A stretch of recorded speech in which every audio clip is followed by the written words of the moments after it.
Continue with Unit 6 and remember that this is the last unit in this course. The present perfect.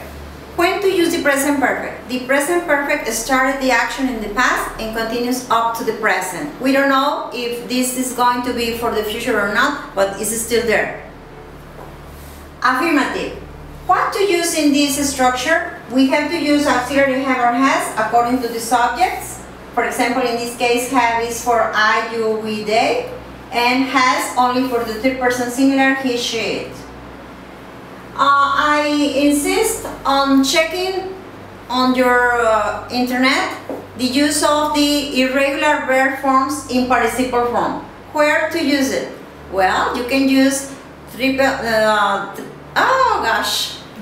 EnglishPage.com, and then you're going to have the list of present, past, and participle.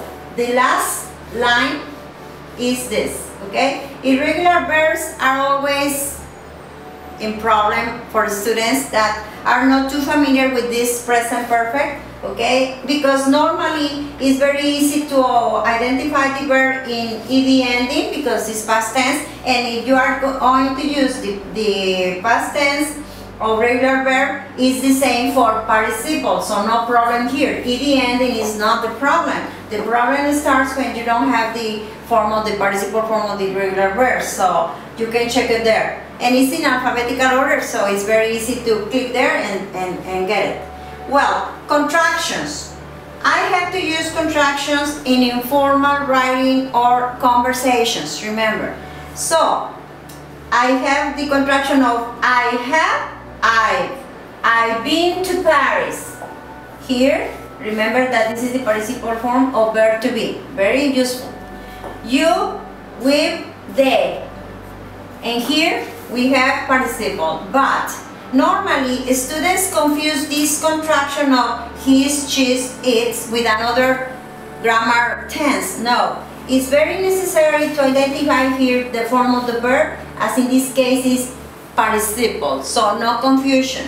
His is the contraction of he has. She's, she has. It's, it has. But here, I insist, you have always to identify what's the tense of the verb, and here is no confusion. Negative form in present perfect. It's necessary, of course, to use not, and you can have the contraction of haven't or hasn't according to the subject. I have not worked here. He has not worked here. Well, you can have here the use of for or since identifying the present perfect. I can say he has not worked since 2010. Just no questions.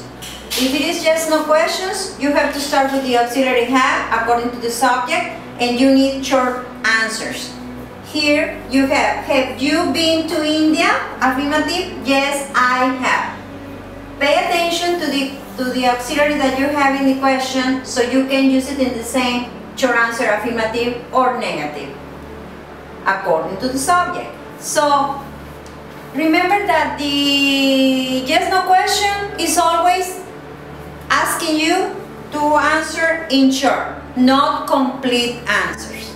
Yes, affirmative, no, negative, short answer. Here you have questions, yes, no questions, but for third person singular, start please with the auxiliary has. Has he flown to Paris? Affirmative short answer, yes, he has, no contraction. Negative short answer, no, he hasn't. Information questions are going to start with WH word, or as in this case, how long. The order of the question is very important to follow. WH question, auxiliary, subject, verb, verb in participle form.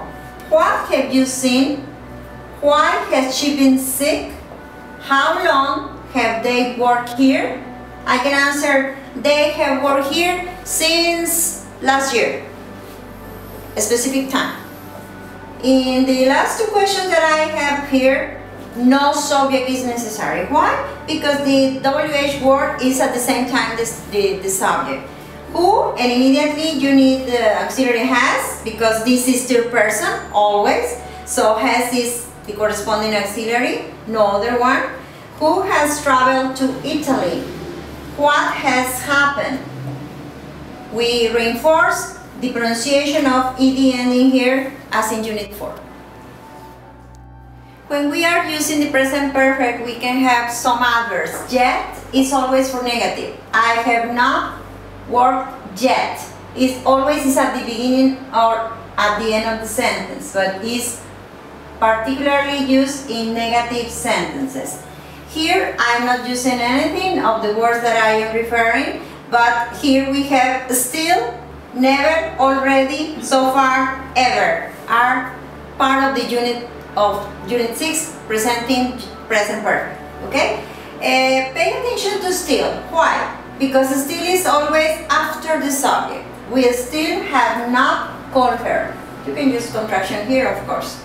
They have never been to Mexico. This is negative, okay? Instead of using not, as in this case, I have never, and it's between the auxiliary and the verb.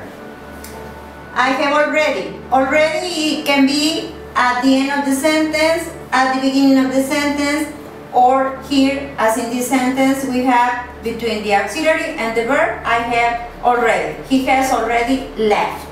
So far. So far can be at the beginning, as in this case, or at the end. So far, he has spent $500.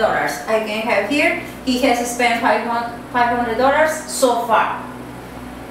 Has it ever flown to Europe? Ever is always in questions. Once in a while, you are going to use it in affirmative, but normally, ever is in question and is after the subject. Remember, between the subject and the verb, you have ever. Has it ever flown to Europe? Yes, it has. No, it hasn't.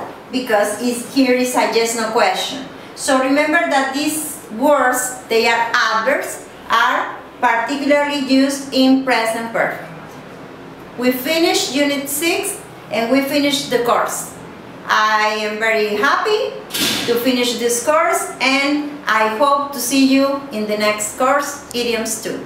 Be happy!